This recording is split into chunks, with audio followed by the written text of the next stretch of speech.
As many parents know, all schools across the state are closed due to the COVID crisis. So you have gone from being a parent to also juggling teaching your child at home, and it's quite a balance. And so Katie is going to offer us some tips and resources. But before we dive into that, we also want to draw your attention to our 24-hour hotline. We have nurses dedicated to this hotline, 1-800-743-3616, 24/7. You can call with any COVID-related questions that you have for your child. So Katie, let's start off first with, this is a difficult transition for parents and for kids. What tips do you have for them as they transition from being at school to at home? You know, the first thing to remember is nobody's done this before. This is all new. Everybody's trying to figure it out. So the first thing is going to be figure out how your family works. Is mom and dad having to work during the day and they're having to go to somewhere else during the day? Once you figure out that, you can figure out what the plan's going to look like, what the schedule's going to look like. And remember, it doesn't have to be right the first day or the third day. It's going to take a little bit of time, and it seems like we have a little bit of time. So just do what works best for your family when you're setting up that schedule. So you lead me to my next question. Having a schedule, kids are used to being on a schedule at school, so how do you do that at home? Set it up as normal as possible, but remember, no kid at home needs to be at school for 7 hours, like the typical thing. They have breaks built into school. They have lunch, they have recess, they have music, art. So don't assume you have to do all of that either. The best thing I would say with the schedule, make it into, depending on the child's age, of course, anywhere from 20 minutes to an hour blocks before there's a break. And the breaks can be the same amount of length too. If they need an hour break, that's fine. So figure out that schedule and then set that, I don't want to say as strict as possible, but as much as you can so that the kid knows the expectation. Because like you said, they're used to being at school and being on a schedule. So the schedule's not going to be the weird part, but being at home is the weird part. So set up your schedule and keep it consistent as much every day so that the kid knows what to expect. It'll take a lot of stress away from your child, also from you, because you know what to expect as well. I like that idea. Along those lines, and I saw this in one of my feeds on Facebook, what they're teaching, like example, the Common Core, is so different from what parents grew up learning in school. What suggestions do you have for parents to find out how to teach their children these new methods? Their teacher is available. And I think that's kind of where the fear factor came in was, oh my gosh, I have to do it by myself. And you don't. The teacher's still there to answer questions, whether that be through email or if you have like some sort of group me or class dojo.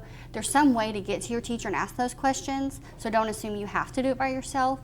There are certainly things online. Khan Academy's great, especially for math, but they also have science and stuff. Look on those things. We have things like ABC Mouse and Scholastic are offering things for free right now because of the situation we're in. Nice. So look onto those pages for help. Call out to other moms. You know, those kinds of things, or to an older child who's maybe learned it through Common Core too. Use what you have, use every resource that you have, because you are not alone. You are not by yourself. I like that idea where you can reach out to your teacher. We have a program where you can text your teacher and she responds almost immediately. So I like thinking of that resource as well. We are live, if you're just tuning in, we're live with Katie. She is our middle school teacher here at Arkansas Children's, and she's answering questions.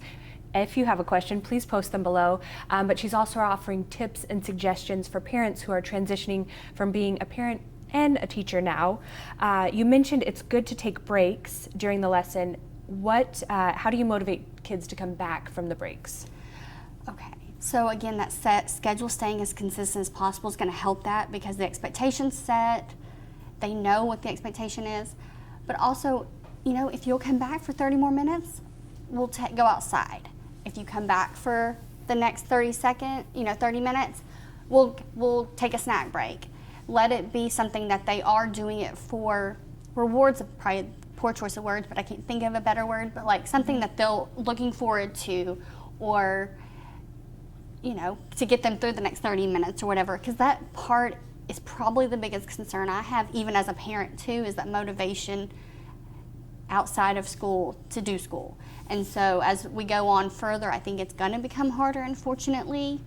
And we're looking at 3 more weeks now.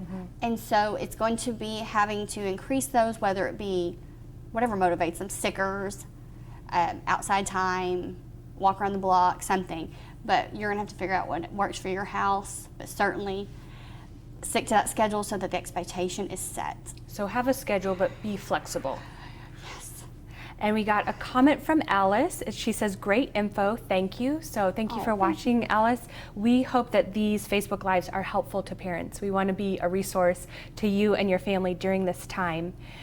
Speaking of having rewards, you might think about rewarding them with screen time. What are some rules that you should keep in mind with screen time? This one's a difficult one because I know for my child, most of his work, about half of his work is on the computer. So he's doing what he's supposed to be doing in front of a screen. But it is going to be important, again, because this is going longer. They gotta go outside. Fresh air, vitamin D, get the sun on them, you know, change of pace. You use your brain in a different way. Go outside and play a game. It's just gonna get too monotonous if you don't.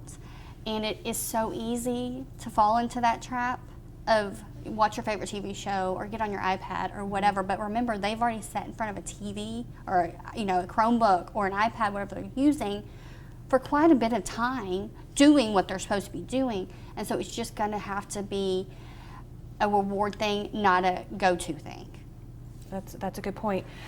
When it comes to the mental health of both the parent and the child, and children are used to interacting with their friends, they have that cut off as well. So what should parents be watching for mental-wise, maybe some nonverbal signs to make sure their kid stays healthy mentally? Well, they're going to start acting out. I mean, even a teenager is going to do that, whether it be grumpy, refusal. You start to see them being a little lackadaisical, like just sitting on the couch, when they would love to go outside if you mentioned it. So, but I really feel that teachers so far, and we're only a week into it, have done such a great job setting up Zoom accounts, Google Meets, FaceTime, so that the class can see each other, the teacher gets on there and reads a book or just says hi. And that connection really helps. I think you should do that with your kids' friends as well, relatives. That's going to help mental health for everybody involved. It's going to be good for the mom to see the teacher too, again, for that feeling of I'm not alone, and seeing the relatives and not feeling so isolated, because that's a concern for sure for kids, because social is so important in school. And so maintaining the ability for a kid to be social in some way is really going to help everything, even the motivation to do schoolwork. Oh, if I get to see my teacher at 1 o'clock, okay, I'll do my math. That's a great idea. And all the virtual tools that are available, it does help when we have to practice social distancing. So speaking of the AMIs, I got one for my first grader. Now we're going to hopefully get more, but they're alternative methods of instruction. So we completed those this week. Now what other resources do you suggest for parents to keep their kids engaged until they get more AMIs? A lot of schools have resources that they use at school. Zern, Epic, Edgenuity, Reflex Math.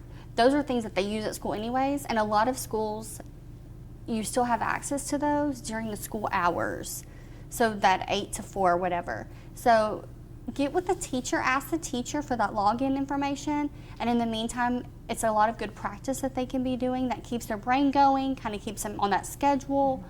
And again, it's normal. They're used to doing it at school. It looks right for what they should be doing between those hours. Excellent. And we also got another comment from Amanda and Liz, and they say great info and wonderful tips. So thank you for watching and thank you for commenting. Katie, I just have one other question in closing.